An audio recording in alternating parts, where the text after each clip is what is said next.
Obrigado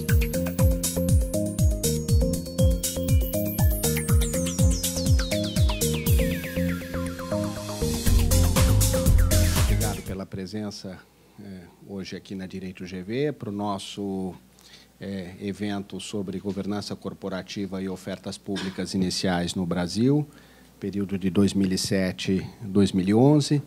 Essa pesquisa, queria resgatar um pouco como é que surgiu esse projeto. Acho que muitos de vocês aqui sabem, mas, a bem da verdade, foi uma proposta vinda do escritório Souza Sescon, um grande parceiro da Direito GV, através dos dois representantes aqui, o Dr. Luiz Souza e o Dr. Alexandre Barreto, que identificaram uma demanda do meio jurídico, do mercado de capitais em geral, no sentido de ter uma compreensão mais clara, uma compilação de informações, de uma reflexão sobre a evolução de práticas de governança corporativa num determinado período, em relação especificamente às empresas que realizaram ofertas públicas. Quer dizer, o olhar aí foi dirigido para esse universo específico e tentar perceber como é que essas práticas evoluíram ou involuíram ao longo do tempo. Então, é uma pesquisa que teve como um primeiro objetivo a constatação de uma realidade, quer dizer,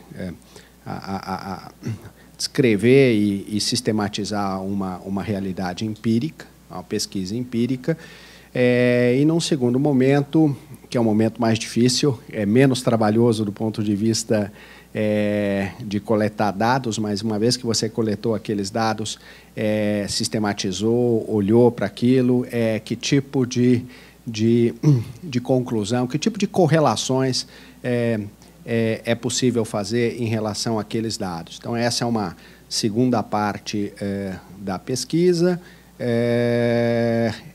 Como toda pesquisa científica é sempre um work in progress, quer dizer, não é um negócio que nunca termina. Depois que a gente fecha um primeiro trabalho, você percebe que há uma série ainda de espaços para gerarem novas pesquisas de aprofundamento, de evolução.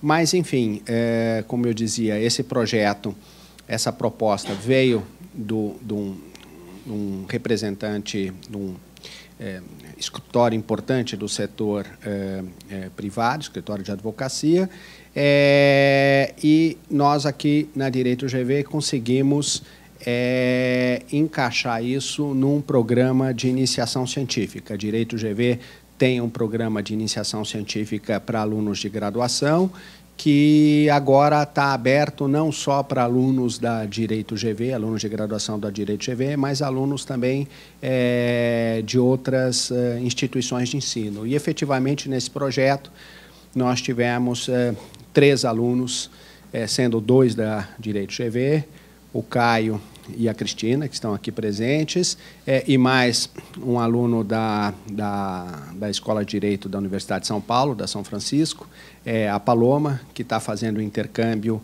em St. Gallen, né? Isso, justamente em St. Gallen, está fazendo intercâmbio, que também foi terceiro membro da equipe de pesquisa. E esse trabalho só chegou ao final da forma como chegou, por conta de um envolvimento, de uma dedicação muito grande da professora Ângela Donadio, que está aqui conosco. Queria registrar a presença do professor Antônio Angarita, que está aqui entre nós, e muito nos honra com a sua presença. Então, como eu dizia, a professora Ângela realmente abraçou esse projeto, ela gosta, pelo menos é a minha percepção, gosta muito desse tema. Eu diria que ela de certa maneira, casada com esse tema também, né? E realmente teve uma dedicação exemplar e do começo ao fim, coordenou muitíssimo bem esse projeto de pesquisa. A minha participação acabou sendo secundária. A professora Ângela que, de fato, foi a grande responsável pela conclusão desse projeto, e que será apresentado agora aqui aos senhores.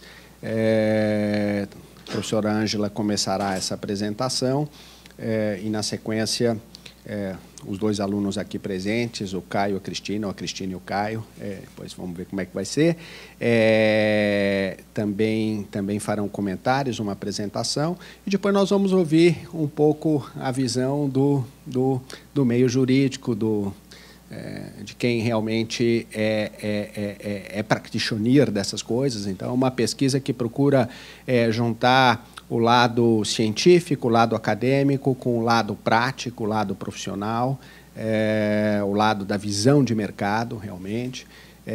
Então, tem esse aspecto inovador. E já foi lançado um desafio pelo escritório Souza Sescon, na presença do Dr. Luiz, Dr. Alexandre, dessa pesquisa ter algum tipo de continuidade, porque, de fato, o entendimento do mercado de capitais brasileiro passa por uma percepção sobre práticas de governança corporativa. Então, entender isso e mais do que entender, expor isso de uma maneira organizada, com credibilidade, com isenção própria de uma pesquisa acadêmica, para que a comunidade, não só a comunidade acadêmica, mas a comunidade de investidores possa conhecer. É muito importante, acho que é importante para o Brasil, é importante para o desenvolvimento do Brasil. Então, o desafio está lançado e está aceito, doutor Luiz, vamos dar continuidade, sim, a isso. Eu queria chamar agora a professora Ângela para iniciar a apresentação. Bom dia a todos. Agradeço as palavras do professor Mário Engler. A participação dele de forma nenhuma foi secundária. Agradeço poder participar desse projeto, também ao escritório Souza Sescon.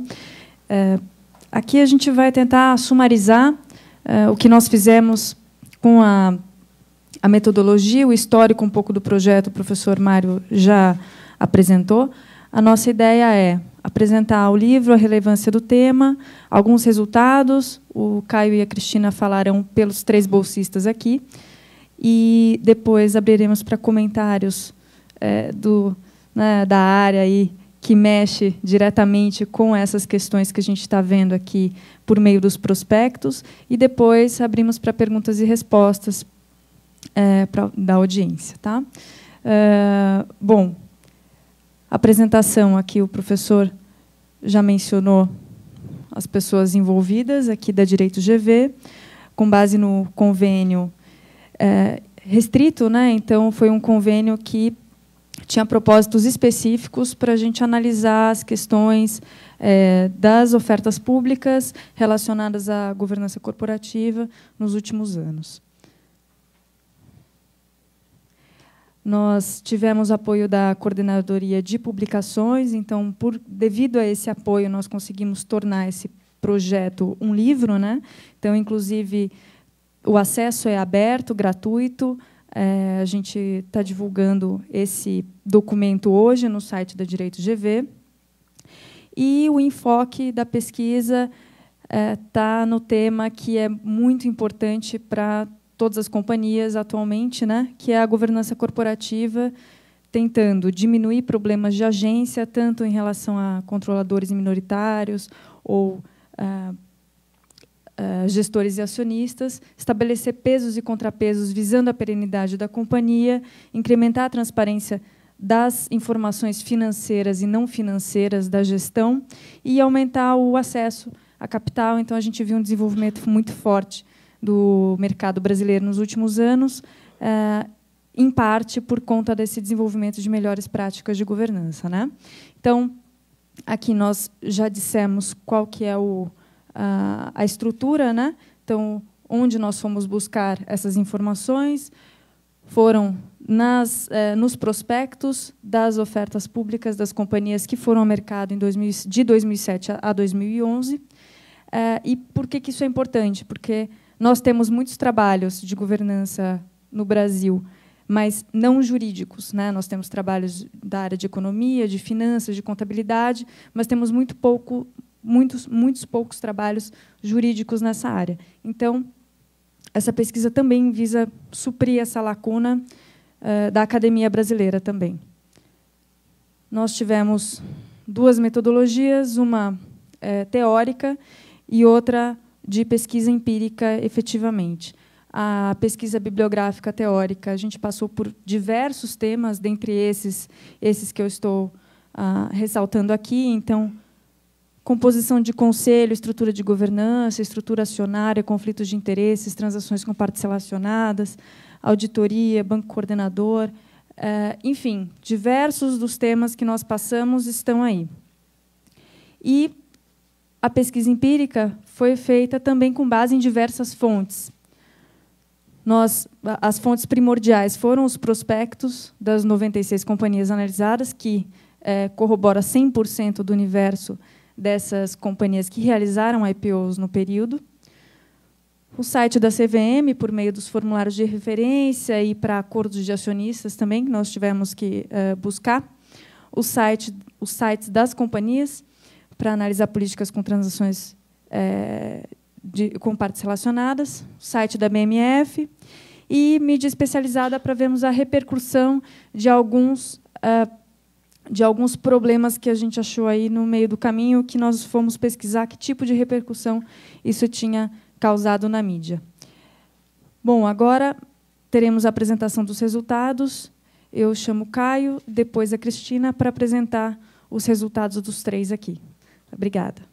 Bom dia a todos. Meu nome é Caio, como o professor Mário e a Ângela já falaram, fui bolsista aqui dessa pesquisa feita pela Direito GV, em convênio junto com o Souza Siscom. E o meu trabalho, primeiro eu queria também agradecer, né, a oportunidade de ter participado, acho que foi muito enriquecedor como aluno estudar esses temas e depois fazer uma pesquisa empírica, vendo onde aquilo se reflete nos prospectos, nas companhias mesmo, analisando o site da CVM e fazendo todo um estudo que, no final das contas, a gente vê que ele não só já traz grandes resultados para hoje, mas como ele enseja estudos futuros que têm muito a ver com questões que a gente discute hoje na faculdade, questões que são discutidas no mercado, que é o tema da governança corporativa. Bom, eu vou apresentar alguns resultados dessa pesquisa empírica. Os quesitos que, basicamente, eu vou destacar aqui hoje são idade das companhias, receita líquida, setor de atuação, divulgação de demonstrações de acordo com o IFRS, retorno das ações, segmento de listagem, emissão de ações preferenciais e estrutura de propriedade e poder de controle. Começando com a idade das companhias, através dos resultados que a gente pesquisou nesses IPOs, a gente pôde ver, aqui está sem a legenda, mas a parte mais escura do gráfico, para cada ano, representa companhias que têm idade entre 0 e 10 anos de idade. E depois, a segunda parte, que é mais cinza, ela vai entre 10 e 24 anos e meio. 24 anos e meio de idade é a idade média das ações nessa pesquisa. E depois é acima de 24 anos. E o que a gente pôde perceber é que, em 2007, diferente do que a gente poderia formular como hipótese, que as companhias que foram ao mercado eram companhias mais novatas, que estavam tentando se aproveitar de uma onda de grande volume de IPOs que estavam ocorrendo naquele momento, o mercado estava eufórico, a gente pôde constatar que, na verdade, essas companhias elas eram mais velhas do que as dos demais anos pesquisados. Então, a gente fez a pergunta, será que realmente essa ideia de que eram apenas novatas que estavam indo para o mercado é verídica?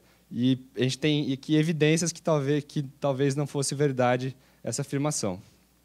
Passando para o próximo ponto, a gente vai comparar a receita líquida operacional de cada ano. A gente pôde perceber que, apesar dessas companhias não serem as mais novatas em 2007, pelo menos elas não tinham a mesma robustez financeira das companhias que abriram capital depois. Então, basicamente, a partir da crise de 2008, o que se pôde perceber é que companhias que tinham maior porte financeiro puderam ir ao mercado captar recursos, ao passo que antes companhias menores, dada toda a euforia de mercado, conseguiam essa proeza de ir ao mercado e captar recursos. Próximo tema, a gente deu uma analisada quais setores das companhias que abriram capital na Bolsa entre 2007 e 2011. Que a gente pôde perceber que teve um grande volume, como você pode ver, 18% de companhias do setor de construção e engenharia e de intermediários financeiros. Então, foi uma época em que muitos bancos foram ao mercado, muitas construtoras, e algumas até já apresentaram problemas, como o Banco Cruzeiro do Sul, Camargo Corrêa já saiu, já fechou o capital novamente. Enfim, isso aqui é só para dar um panorama geral de quem estava indo à Bolsa captar recursos nesse período. O próximo tema é a divulgação das demonstrações financeiras em padrão IFRS. Basicamente, uma pergunta que vinha a todo momento pesquisando esse tema é: será que as companhias só vão adotar esse padrão IFRS, que é um padrão um padrão mundial para deixar mais claras as informações financeiras para todos os tipos de investidores? Será que elas adotariam isso basicamente de ofício? Elas iam atrás dessa inovação, ou será que teria que ter uma regulação impondo? O que a gente pôde notar, desde que surgiu a discussão do IFRS de 2007 para frente, as companhias só passaram a adotar gradativamente o padrão IFRS quando a regulação começou a apertar. Então, a partir de 2011, tornou-se obrigatório e foi o único ano que teve 100% de companhias que adotaram o IFRS. Enquanto não era obrigatório, as companhias não iam atrás dessa prática de boa governança corporativa. O próximo tema, a gente analisou o retorno das ações durante todo o período analisado. A gente analisou o retorno para o primeiro dia, para o primeiro mês, para o sexto mês e para o primeiro ano. Então, aqui está um pouco baixo no gráfico, mas a gente pôde notar que durante o primeiro dia de negociação dessas ações na Bolsa, basicamente houve uma tendência de queda em todos os papéis em relação ao primeiro dia.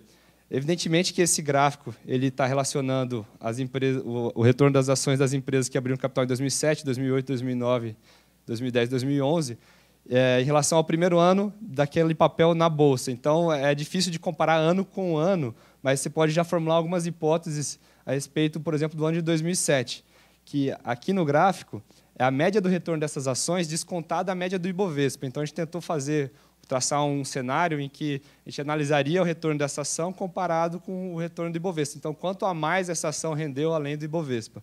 E o que se pôde notar para as companhias que sofreram o período da crise em 2008, que são as companhias que abriram capital em 2007, que foi a grande maioria dessa amostra, é que elas tiveram um retorno abaixo do Ibovespa, bem abaixo, por exemplo, no primeiro ano, 38%. E o que pode se perguntar é: será que essas companhias por que teve esse resultado? Será que elas eram mais despreparadas em termos de gestão do que as outras que já estavam no mercado? Essa é a grande pergunta que se faz, e além da tendência que eu já falei do primeiro dia de ter desvalorização no papel. Bom, quanto ao segmento de listagem, evidentemente, o resultado não podia ser outro: a predominância do novo mercado nos IPOs desde 2008. Então, pode ver que em 2007 ainda tiveram algumas ações com certa relevância na N1, N2, mas depois de 2008 basicamente um massacre do novo mercado, como talvez o mercado, os investidores estavam exigindo que as companhias adotassem essas boas práticas de governança que foram refletidas com o novo mercado aqui no Brasil. Bom, quanto à emissão de ações preferenciais, daquelas que abriram capital com outro segmento de listagem, ainda assim não é predominante o número de companhias que emitiram as ações preferenciais. Então, as que emitiram no nível 2, somente 55,6% emitiram ações preferenciais, enquanto no nível 1, apenas 44% emitiram. Então, enfim, talvez seja para se perguntar se as ações preferenciais ainda têm muita relevância no nosso mercado. E quanto à estrutura de propriedade e poder de controle, aqui a nossa pesquisa revelou que o Brasil permanece com a sua característica de controle definido nas companhias abertas. 80% da nossa amostra ela trouxe esse resultado de companhias com controle definido, ao passo que apenas 8% com difuso e 1% com controle pulverizado.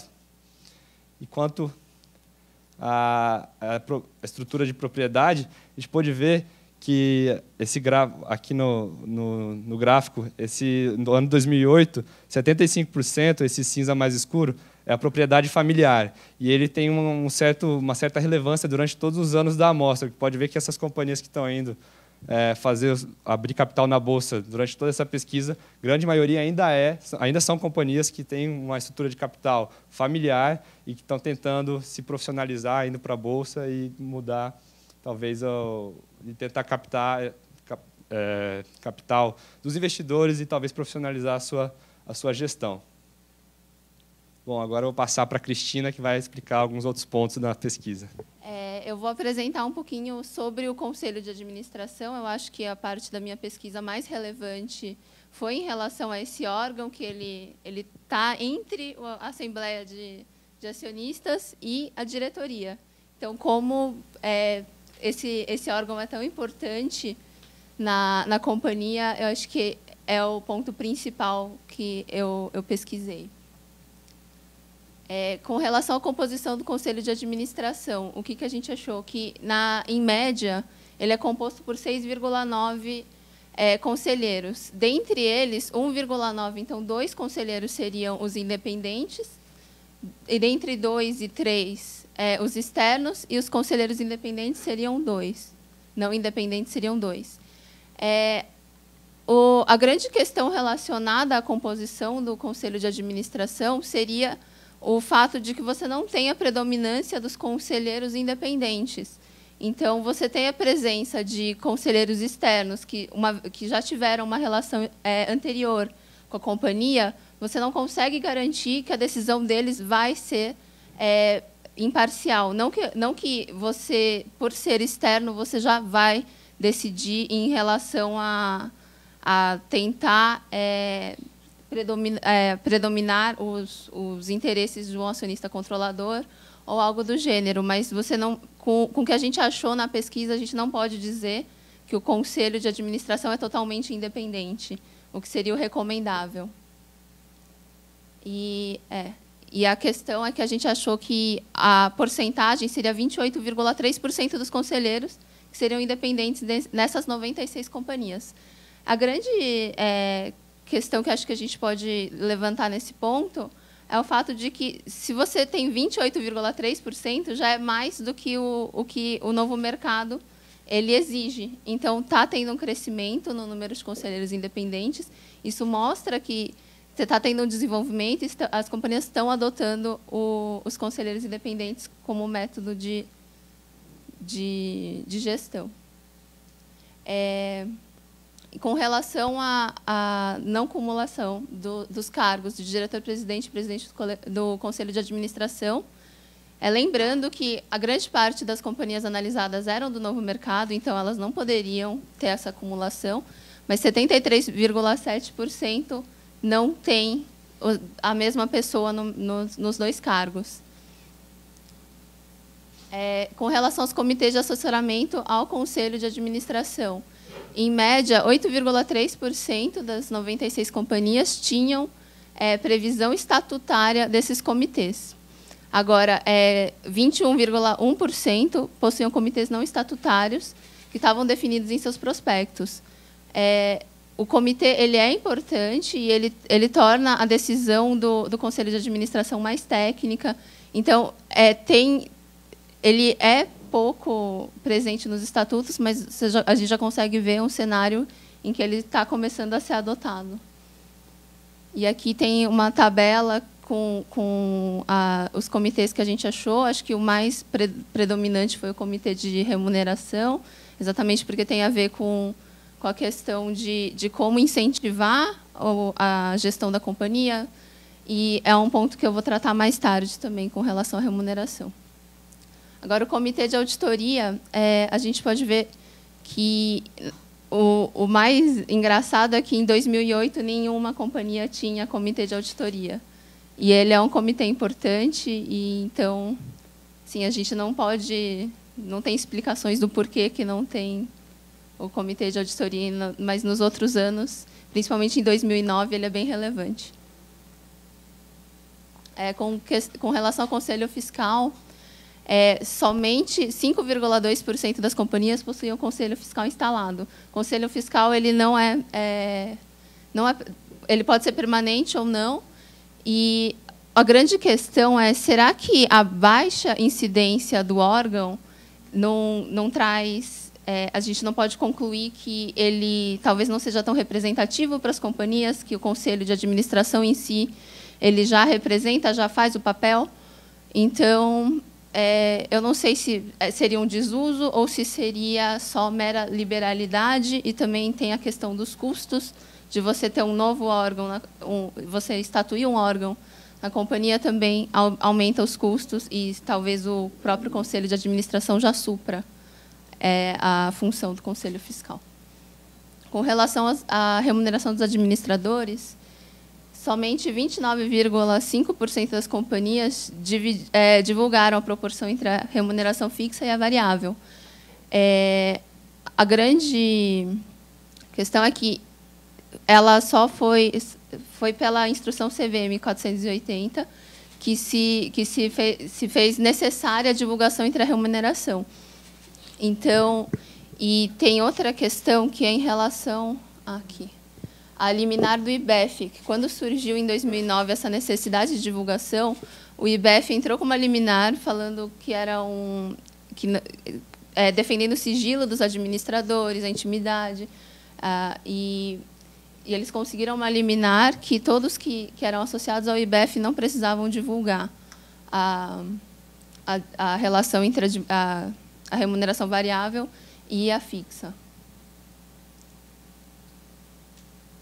Daí, o que a gente pôde, com os dados que a gente tinha, a gente conseguiu ver que a remuneração média anual dos diretores seria de 2,2 milhões. E 42% desse valor seria referente à remuneração variável, enquanto que nos conselheiros seria de 800 mil, e 45% desse valor seria em relação à remuneração variável. Quando eu digo remuneração variável, eu estou falando de bônus, ações, e a grande questão é que, em relação ao que os códigos de boas práticas afirmam, que a remuneração variável ela não deveria ser atrelada a ganhos de curto prazo, porque você cria incentivos contrários dos próprios administradores para eles conseguirem aumentar o valor das ações e receber o ganho em curto prazo, e isso não seria bom para a gestão. Outro ponto que a gente analisou foi o processo administrativo sancionador, que, em média, 22% das 96 companhias foram autuadas pela CVM no período de 5 anos após o IPO. Então, também tem a questão que o Caio estava falando, será que o despreparo em relação a cumprir com as normas da CVM. E a reorganização societária. 34,4% das companhias passaram por uma reorganização societária antes de 2 anos após o IPO. Ou seja, a companhia abriu para o mercado, ela fez o IPO, e logo, não deu nem 2 anos, já trocou os acionistas. Então, aqui a gente tem o gráfico das de 2007 e 2020 fizeram a reorganização societária. Então, o que a gente coloca como razão, talvez, uma questão do lock-up, do acionista abrir para o mercado e não conseguir sair, tem que ficar um pouco, e aí ele quer sair depois. Ou mesmo fundos de investimento, eles geralmente, as companhias geralmente abrem o capital para os fundos de investimento conseguirem sair da companhia. Aí, dessa reorganização societária, quanto por cento dela foi contestada pelos minoritários? Somente 6% foram na CVM contestaram. Talvez seja uma coisa da nossa prática jurídica, dos minoritários não entrarem tanto em processos contra a própria companhia. E o último ponto, não, é o segundo, da Poison Pill, que o que a gente achou, e é muito curioso, é que a Poison Pill é uma proteção à dispersão da base acionária. E a grande... É engraçado porque as companhias com capital difuso não apresentavam Poison Pill, mas as companhias com controle definido, elas apresentam Poison Pill. Então, não sei se é uma maneira do controlador já existente de garantir que ele continue no poder, de não querer sair do controle. E daí a gente também viu a questão de poison pill com cláusula pétrea, que só em as companhias de 2007 possuíam poison pill com cláusula pétrea. Então, também, novamente, a cláusula pétrea é pior em questões de governança do que somente uma cláusula de poison pill. E, por último, a política de transação com partes relacionadas, que somente 30% das companhias possuíam regras em relação à transação com partes relacionadas. Uma coisa curiosa é que, quando a gente estava fazendo essa pesquisa, a gente viu que, no prospecto, na época do prospecto, as companhias não tinham essa política, mas que, nos últimos anos, elas estão adotando, mas, na época do IPO, elas não tinham. Agora. Bom, acho que só para consolidar aqui os resultados, nós vimos muitas informações, o livro apresenta muitas outras, a gente fez aqui um resumo. E acho que a boa notícia é que as companhias estão evoluindo aos poucos nas suas práticas, e a gente percebe essa evolução muito devido à maior exigência também do regulador. Então, acho que os investidores também podem ser mais ativos, mas o que a gente percebeu é que uma regulação mais atuante é o que, no final do dia, faz com que as companhias efetivamente melhorem suas práticas. Agora a gente vai ouvir os comentários do Dr. Alexandre Barreto e do Dr. Luiz Antônio e do Souza Sescon, e vamos comentar aqui os resultados. Queria chamar o Luiz e o Alexandre, me permitam dispensar o título de doutor, porque somos amigos, a tomarem assento.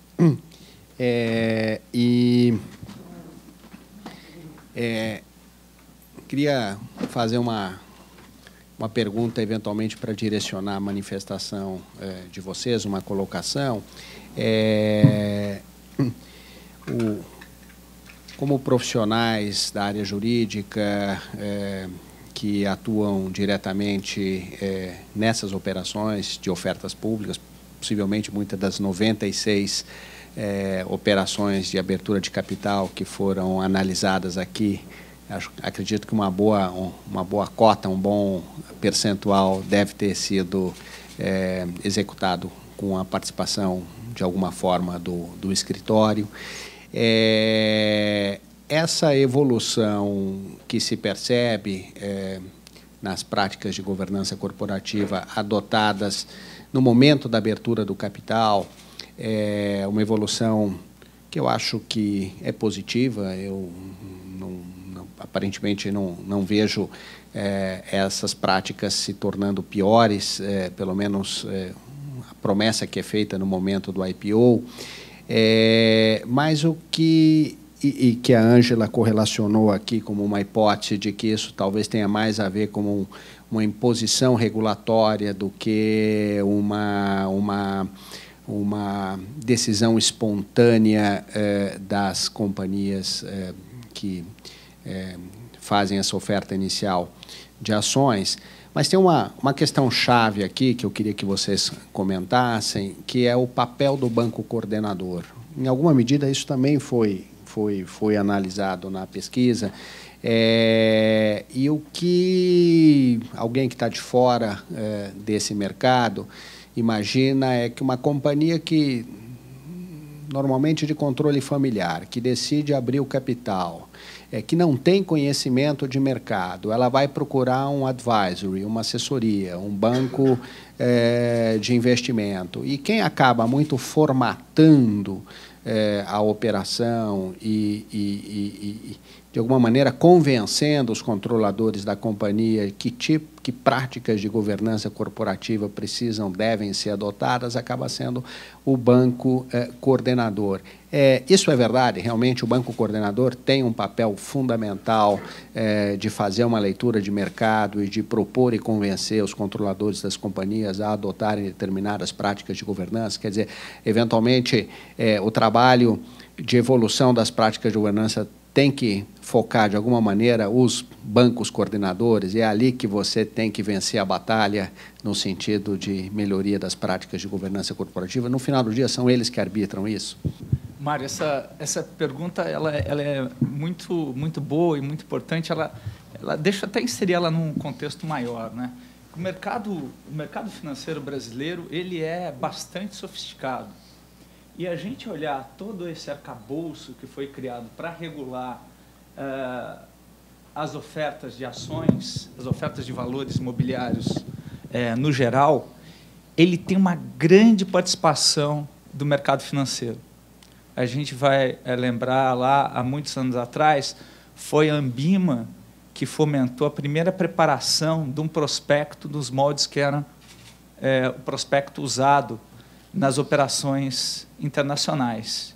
Então, isso vem de gente de conhecimento, de gente que entende de mercado de capitais, que são, em grande medida, a maior parte de pessoas das instituições financeiras. Nas ofertas específicas, nessas que ocorreram a partir de 2007, o que os bancos, como é natural, mapearam quais que eram os segmentos de mercado que estavam crescendo mais. A gente pode ver claramente que eram os ligados a crédito, né? Diretamente crédito bancário, imobiliário, e aí foram fazer os seus pitches de venda. E aí isso funciona para o bem e para o mal quanto à regulação. Então, a gente pode fazer uma análise completa desses dois aspectos. Na evolução da regulamentação, o banco sempre aconselhou os clientes a adotar práticas que tornam a companhia vendável para o mercado. E isso é muito interessante a gente ver num dos itens que ele não é exigência, mas que ele evoluiu bastante, que é a contratação com partes relacionadas. Em diversas operações em que você tinha o acionista de um lado e a companhia do outro, e a companhia contratava o acionista, ou podia contratá-lo, por exemplo, para a realização de obras e coisas do gênero, os bancos indicaram, olha, você precisa ter claramente como vai se dar essa contratação, que ela tem que ser em bases de mercado, seu conselheiro independente, um conselheiro independente tem que aprovar, senão você não pode contratar, senão o mercado vai ficar desconfiado. E as companhias realmente adotaram. Tem em tudo, na adoção das práticas de governança, tem um aspecto muito pragmático. O acionista e o banco adotam aquilo que realmente faz um sentido econômico, que vai agregar um valor à oferta. Então, várias vezes eu vi a Bovespa sugerir, olha, põe um conselheiro independente a mais, põe um ponto a mais aqui de governança corporativa que é favorável para os minoritários. Há absolutamente uma análise pragmática. Isso aí vai me trazer algum benefício econômico, efetivamente? Não, senão, então, olha, eu não quero ter que ir mais adiante se eu não preciso, se o mercado não está exigindo nesse momento. E aí você também tem o outro ponto, onde talvez os players tenham atuado de forma um pouco deletéria para a questão da governança, que foi a adoção das Poison Pills. A gente viu a Poison Pills ser adotada sem entender muito bem o porquê, mas tendo a desconfiança que foi uma maneira do banco convencer aquele controlador que tinha medo de fazer a operação, ele tinha medo de perder o controle e falar, não, eu não quero ter o risco de perder o meu domínio sobre a companhia. Então, parece que foi criado ali um instrumento para convencê-lo a fazer a oferta que ele tivesse controle absoluto. E isso, no primeiro momento, todo mundo adotou, e, num segundo momento, o mercado começou a se consolidar, como a gente viu aí. Grande parte daqueles movimentos de reorganização, às vezes não era acionista saindo, não. Às vezes a companhia captou dinheiro e ela tinha realmente um plano de expansão. Então, ela comprou outra, realizou depois uma fusão, foi se reestruturando, houve consolidação do mercado. E nesse momento, a Poison Pill atrapalhou bastante. Teve companhia que deixou de fazer algumas dessas operações, inclusive a contragosto do próprio controlador, que se viu ali com um corpo estranho no estatuto dele, que não permitia ele realizar uma consolidação, uma aquisição no momento tão relevante. Então, ela foi, após o Ampio, parece que foi uma solução da hora para um determinado temor, para uma determinada exigência, e a gente vê que ela praticamente não existe mais. Uma das grandes dúvidas que a gente fica é ainda em relação à figura do banco coordenador, do banco de investimento, e a pesquisa não conseguiu ainda ter clareza sobre isso, talvez seja uma fronteira ainda a ser desbravada. Se nas operações de abertura de capital, de IPO, que teve o equity kicker, quer dizer, o próprio banco coordenador deu um financiamento, um empréstimo ponte, vamos dizer assim, para a companhia, para que ela pudesse ganhar musculatura, para que ela pudesse, enfim, se preparar para o IPO, se isto, de fato, acabou, que tipo de correlação é possível fazer em relação a essa prática e, no final de contas, como é que a companhia foi ao mercado, atendendo ou não as expectativas dos investidores.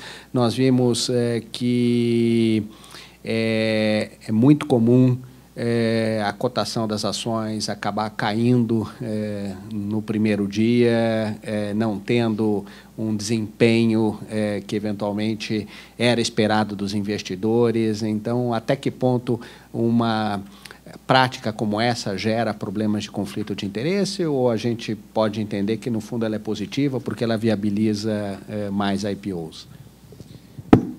Então, comentando sobre esse ponto, Mário, eu acho que se a gente olhar de novo para o todo, a gente vê que esse momento muito efervescente do mercado de capitais brasileiro, especialmente 2007, menos 2008, nós estávamos no auge do que a gente pode chamar uma euforia, né? Você tinha lá o Cristo decolando na capa do Economist, você tinha muita liquidez no mercado e todo cenário de muita liquidez, ele enseja alguns abusos. Colocando isso de lado para comentar diretamente das operações que tinham o equity kicker, essas operações elas foram se desenvolvendo e sendo apresentadas para o mercado, num primeiro momento, não com um disclosure muito claro de qual que era aquela relação do banco com a companhia e qual poderia ser o benefício do banco na oferta em si, como isso se relacionava. Realmente há um possível conflito de interesse. Mas nós temos que reconhecer que a gente tem um regulador muito atento. E ele identificou, a CVM identificou rapidamente essa questão nessas operações e resolveu como isso deve ser resolvido em mercados maduros, que têm consciência, pelo menos com relação à parte regulatória, dando disclosure, exigindo um full disclosure de quais eram as relações do banco com a companhia e quais eram os potenciais benefícios que a companhia, que o banco poderia ter na operação. Somando a isso, a Ambima também tomou a frente e exigiu que, quando você tivesse as operações, você tivesse a participação de mais um underwriter e, assim, dando uma maior isenção aí equilibrando esse conflito de interesse. O Luiz lançou um desafio aqui, que para uma próxima pesquisa, olhar para o investidor institucional, não é isso, Luiz? Quer dizer, qual é o perfil do investidor institucional no Brasil, quais são as expectativas, as motivações de investimento, o que ele espera, o que ele leva em conta numa decisão de investimento. Então, queria ouvir um pouquinho, Luiz, sobre esse ponto e sobre também as perspectivas futuras do mercado de capitais brasileiro. Eu sei que essa é uma pergunta difícil, dá direito a tomar uma Kaiser antes, não, sem dúvida. Especialmente depois da crise X que nós estamos vivendo ainda aqui no Brasil. Ao Mário, a Ângela, a todos os que participaram, o Caio, a Liu, a pessoa que não estava presente aqui, achei um trabalho muito bem feito, um trabalho com muita dedicação, um trabalho que, para a sua primeira edição, espero que seja a primeira de várias, a ideia nossa é de que isso se torne parte do calendário do mercado, um trabalho desse sendo renovado a todo final de ano, registrando aquilo que foi a evolução durante o ano, que, creio, vem preencher certamente essa lacuna que foi muito bem colocado. A gente tem trabalhos de natureza econômica, trabalhos de natureza contábil, mas a parte jurídica, que afinal é o que nos interessa, para os profissionais do direito é o que interessa, e que tem a particularidade de reunir não só o aspecto de formação do capital, que é o lado econômico, a sua informação, que é o lado contábil. O direito também ele traz aí a questão do enforcement, né? Que é o que nós vamos falar já já de Grupo X e outros assuntos. A questão de enforcement no mercado,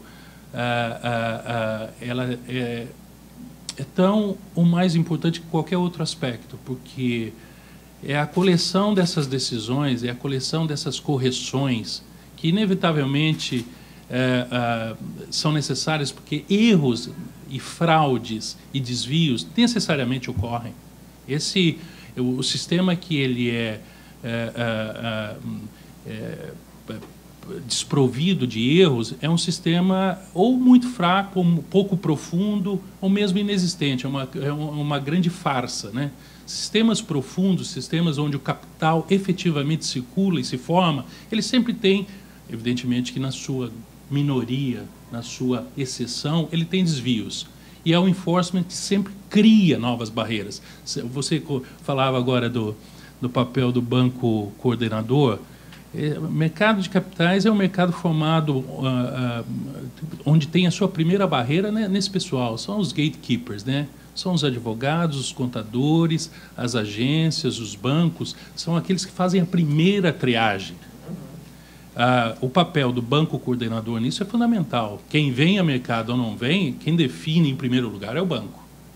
E a ele deve ser atribuído aí aplausos e corroborado as glórias, e a ele deve ser atribuído responsabilidades também quando falha. Ele coloca em jogo reputacional. Não há do menor dúvida. Não é esse decide coordenar uma oferta. Esse é o grande ativo a risco nisso, porque faz uma vez, faz duas, faz três, na quarta alguém vai falar, talvez essa não seja a casa mais ilibada. Talvez aí não esteja a grande inteligência ou a grande honestidade e integridade que se exige desse tipo de coisa. Então, complementando, esse papel de corrigir, que vai ser aí o papel da CVM, em primeiro lugar, dos tribunais, dos juízes, em certa medida das cortes arbitrais, ele é fundamental. E acredito que ele também, em algum momento, possa vir a fazer parte desses estudos nossos, trazendo mais informação, trazendo esse cenário completo. Com relação voltando um pouco atrás, a questão dos investidores profissionais, acho que nesse processo de intermediação que está acontecendo no mundo há muitos anos, onde a figura do investidor individual está se retirando e o profissional entra reunindo esse capital todo e trazendo o investimento às empresas, esse processo todo ele mostra um profissionalismo e uma institucionalização muito grande, né? Então, nós temos na formação inicial de capital na mão dos fundos de pensão aí e outros, e depois a reunião do capital sempre antes de atingir o mercado receptor desses valores. De forma que nós estamos falando de profissionalismo total e de zero de intuição, zero de presença de físicos nesse mercado na medida que ele vai evoluindo. Então, saber como esse pessoal toma a decisão de investimento, saber como é que eles olham esse mercado, qual o motivador dele investir, qual o desincentivador ao investimento, onde é que está a punição, onde é que está o incentivo, tudo isso é fundamental como forma de você promover o mercado. Ao evidenciar, nós estamos fazendo aqui um papel de evidenciar virtudes e defeitos, né? Isso tudo, quando é muito bem feito, ele promove o mercado, porque ele torna o mercado ainda mais transparente, mais palatável, mais acessível, não só a nacionais, mas a estrangeiros. Eu havia sugerido para você algum tipo de acordo com o pessoal lá de St. Gallen, com o professor Peter Zester, com o objetivo de dar um maior alcance a esse estudo e também trazer do exterior práticas, conhecimentos e experiências que abreviam um pouco o nosso trabalho aqui de tentar interpretar esse assunto, porque é difícil inventar coisas novas nisso. Tudo isso daqui já foi, em certa medida, inventado, enfrentado, né? Uma das dificuldades de lidar com um mercado desse é que você está na infância dele e você já tem que se comportar como um adulto, né? É uma exigência nesse fluxo de capital, há essa exigência sempre. Você nem nasceu, você tem que ter a mesma prática que seria exigida de uma empresa de Wall Street, de uma situação em Wall Street. Isso requer muito dos profissionais daqui, de trazer essa informação, de depurá-la, mostrar os prós e cons, sem uma experiência. É uma experiência externa que a gente traz aqui e em certa medida, tenta incorporá-la como forma de abreviar problemas e acelerar o processo de aprimoramento do mercado. Só para completar, e desculpa aí o prolongado da fala, eu só queria dizer que o que a China está fazendo agora, adotando práticas de mercado pesadas, explicitando essas práticas, saindo um pouco desse capitalismo de Estado, porque ele está se mostrando de difícil controle, ele está se mostrando promotor de corrupção numa escala inacreditável. Enfim, toda essa gestão dentro de orçamento público parece que chegou a um limite na China. E eles, como são a cultura mais pragmática do mundo, falou, então deixa aqui e vamos procurar, não sei se vão imitar os Estados Unidos, se for até uma certa... deve ser até um certo bônus, um certo orgulho para os americanos estarem sendo imitados aí pela China. O fato é que eles vão implementar de forma muito pesada e muito incisiva mercado de capitais dentro da China, para atrair capital e para movimentar o capital interno. Olha, estão fazendo isso lá na segunda maior economia, na economia mais pujante. Eu acho que talvez a gente devesse ficar atentos a isso aqui e deixar um pouco de lado esse proto-capitalismo de Estado que estava acontecendo aqui no país e que foi, em grande medida, o motivador desses problemas todos que vivenciamos aí nesse ano, quando a presidenta, aí, ao interferir com Petrobras, ao interferir com o sistema elétrico, ao interferir com isso, ao interferir com aquilo, causou uma série de problemas onde, basicamente, o investidor internacional disse, tchau, não quero esse tipo de coisa. Então, eu vejo esse papel nosso aqui de enfatizar a relevância do mercado de capitais, enfatizar a relevância da liberdade de investimento, de formação de capital. Eu vejo isso como não só interessante para as nossas práticas diárias aí, para a vida acadêmica, mas vejo também na inserção maior da expansão do país, do progresso do país, da formação de capital tão necessária nesse país. A gente vê esse grande gargalo de infraestrutura. Nós sabemos fazer? Temos engenharia? Temos. Claro que temos. Fazer uma rodovia, o país domina isso há 200 anos. Sabemos fazer pontes? Sabemos fazer pontes. Sabemos fazer portos? Sabemos. Onde é que está o problema? Um pouquinho de planejamento e um grande problema que eu vejo que é na formação de capital. Formar capital e colocar esse capital à disposição da realização dessas grandes obras. Nisso, os americanos foram mestres na metade do século XIX e todo o século XX. Fizeram como ninguém esse papel. Tiveram alguns desvios agora, aí no começo desse novo século, mas, enfim, se transformaram na nação mais rica do mundo fazendo isso, empregando bem capital. Nem é questão tecnológica. Muitos você vai ver dos Estados Unidos, eles importaram muita tecnologia no início do capitalismo deles, mas eles souberam juntar muito bem e criar capital necessário para a realização dos grandes propósitos da nação. Perspectivas futuras? Eu acho que vem uma ressaca por conta do Grupo X. Isso é inevitável, né? Não adianta explodir companhias com esse valor de mercado sem que possa haver aí uma cicatriz, um resultado negativo. Isso tem que estar preparado para... acho que o estudo do mercado nos ajuda a até enfrentar o problema. Não adianta dar uma de avestruz, ele aconteceu, tira a cabeça, vê o que aconteceu e vamos tentar ir adiante. Creio também que essa situação de empresas de capital aberto do setor elétrico e Petrobras não ajudam também. Isso daí precisa ser resolvido. Acho que o problema da Petrobras começou com aquela capitalização. Eu sempre falo para as pessoas, acho que a capitalização foi definida por parâmetros contábeis e não por parâmetros de perspectivas de mercado. Alguém quis acertar a contabilidade, esqueceu que a contabilidade é uma coisa, a companhia, a perspectiva, a percepção do mercado a respeito do futuro dela é outra completamente diferente, que depende de grandes decisões, não de pequenas decisões, né? Com todo respeito aos contadores, que eles não têm essa visão, né?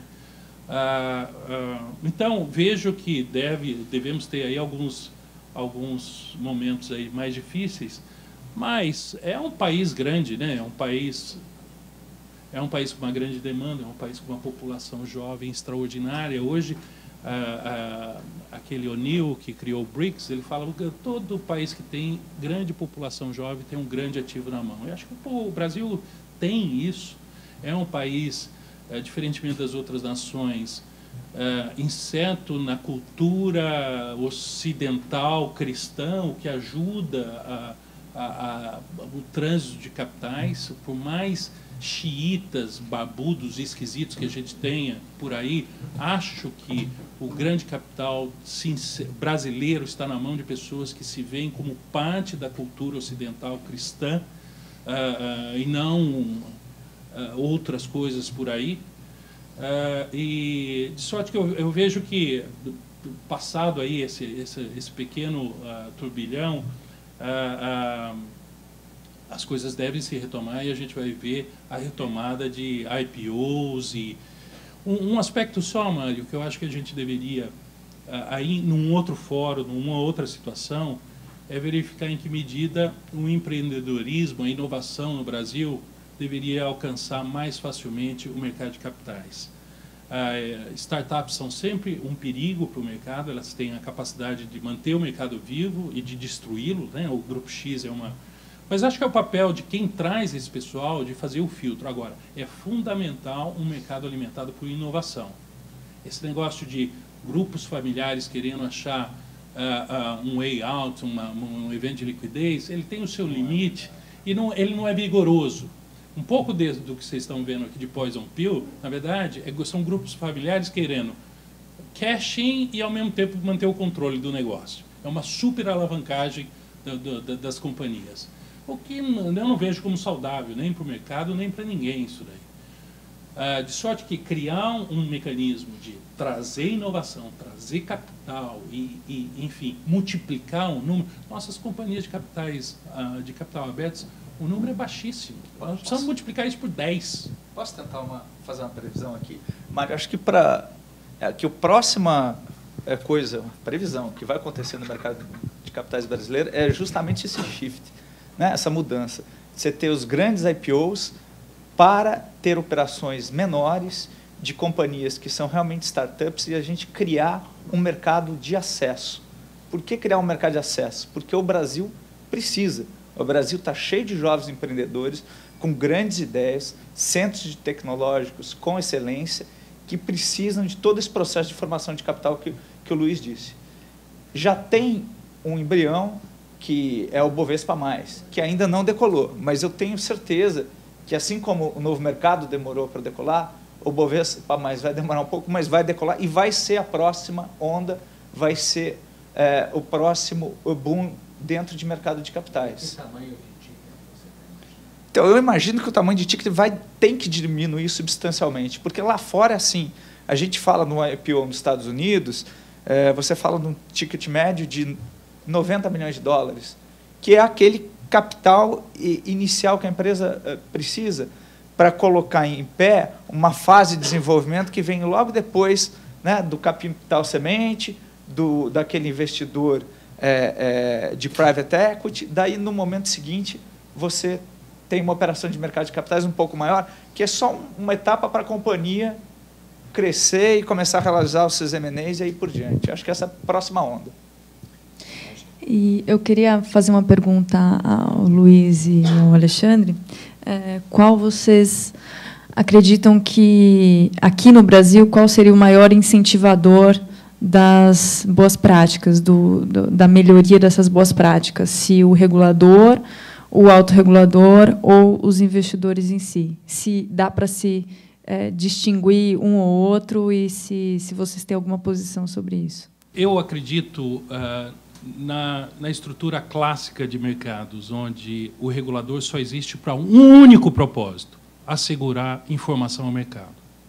Eu não acredito em regulador que fique interferindo, que fique criticando, retirando, desde que ele assegure que a informação esteja disponível a todo momento. Eu acho que ele está fazendo o papel dele. Nesse sentido, eu creio que um regulador ativo, um regulador que promova esse disclosure apurado, preciso, intenso, não esse de Grupo X, que era uma multitude de coisas esquisitas, né? Mas esse que tem um compromisso com o mercado e com o investidor do mercado. Ao fazer esse papel, automaticamente ele vai começar a estabelecer categorias de empresa. E se o investidor acredita que na categoria AAA Plus deva ter essa ou aquela cláusula, você passa a ter o próprio mercado definindo o que é necessário para a boa prática, para a boa forma. Nós estamos falando, quando a gente fala em governança, nós estamos falando de um grande contrato aberto, múltiplas partes, e que é mutável no tempo, né? Mais ou menos isso, né? Num instante você mostra, gostou, gostou. Se você chegar a ter uma posição relevante, você pode inclusive modificá-lo. E o meu business plan está associado a isso. É isso que você está oferecendo ao mercado. Mas um casamento? Contrato incompleto? É isso. Precisa ser renegociado. Agora, se nesse contrato, aí eu ia fazer um paralelo com o casamento, mas eu vou deixar isso de lado. mas se nesse processo essa noiva tiver que se apresentar com um certo véu, grinalda, para ser atrativa, quem define é o proponente, é o mercado. Não é. Algumas intervenções à la modelo europeu, do tipo essa questão toda de controle, de pagamento de prêmio, imposta, deu ensejo uma série de desvios. Hoje até o entendimento do que deva ensejar o pagamento de prêmio ou não, hoje até é difícil de entender dentro dos próprios precedentes da CVM. Então, eu não acredito muito nisso. Eu sou bem... Se tem um lugar onde a gente tem a autoridade e o dever de ser libertário, é nesse segmento do direito. Em outros, a gente não tem essa autoridade. Se a gente vai falar do direito de família, é uma coisa. Se a gente vai falar de direito administrativo, intervenção do Estado, essa coisa... Agora, aqui não. Aqui essa questão de intervenção ela deve existir para assegurar a informação e depois o enforcement, se essa informação estiver errada. Eu vejo dessa forma. Muito bem, quer dizer, noiva de burca, nem pensar. Eu queria facultar aqui a vocês também participarem dessa conversa. Queria provocar o professor Alexandre Micheli a fazer aqui algum tipo de comentário, de intervenção. Bom dia. Gostaria, em primeiro lugar, de parabenizar a equipe, o escritório, por essa iniciativa. Acho que é importante realmente atender aqui ao espírito da escola, que é unir a questão empírica do que, de fato, está acontecendo no mercado com as teorias do direito e não só ficar nas discussões do ponto de vista eminentemente conceitual. Então, acredito que, realmente, essa pesquisa ela supra uma lacuna importante no mercado de capitais brasileiro, com um olhar um pouco mais jurídico. E acho que falou-se aqui da ideia de ter uma continuidade, ou uma extensão, ou enfim, um complemento aí para o estudo, e fiquei pensando em algumas ideias que talvez sejam interessantes aí para serem contempladas pelos enfim, organizadores e pela equipe do trabalho. Uma delas é que, obviamente, tivemos histórias boas e histórias não muito boas resultantes dessas ofertas públicas iniciais.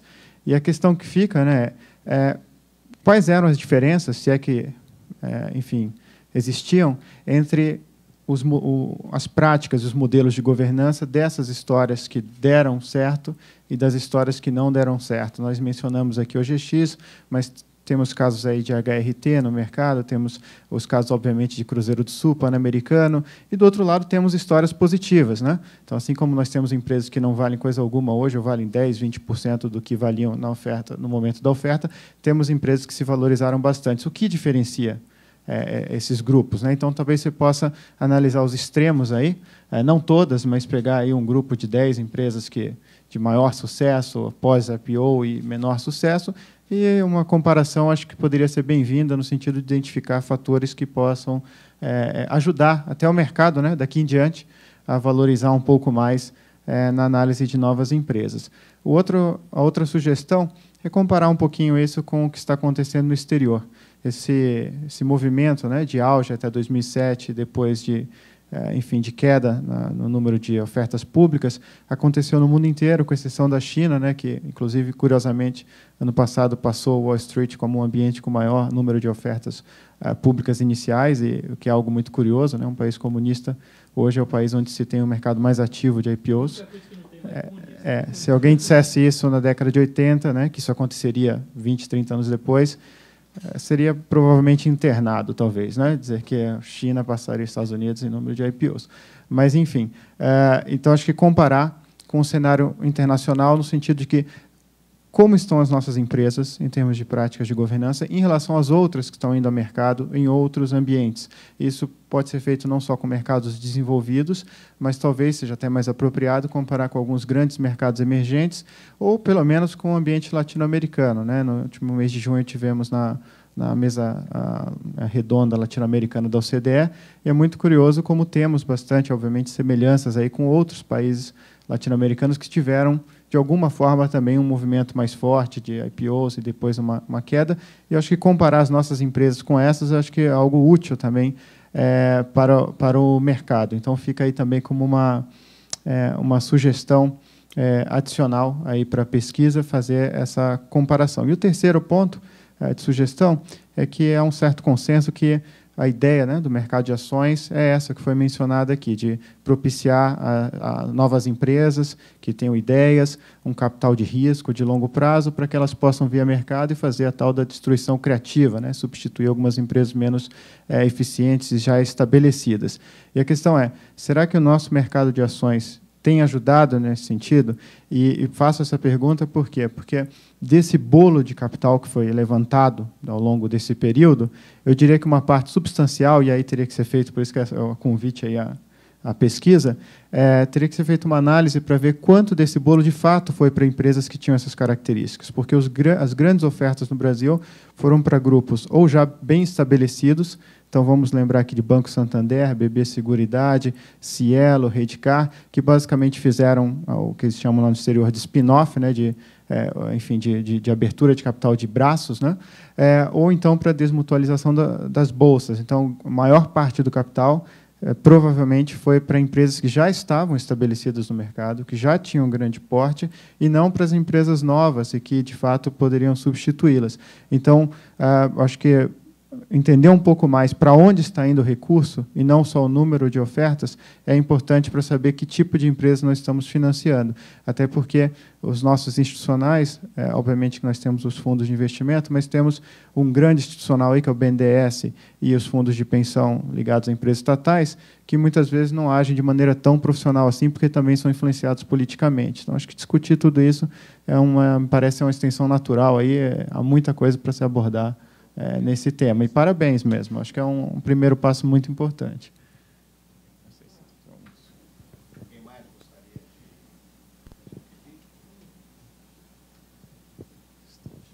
Muito bem, então queria agradecer muito a presença de vocês, o apoio do escritório, eu acho que isso consolida uma parceria que nós temos, acho que essa ponte entre academia e mercado é fundamental. No mestrado profissional, a gente tenta fazer isto, ter um olhar acadêmico e uma discussão com o mundo profissional, e eu acho que foi muito produtiva a nossa conversa aqui.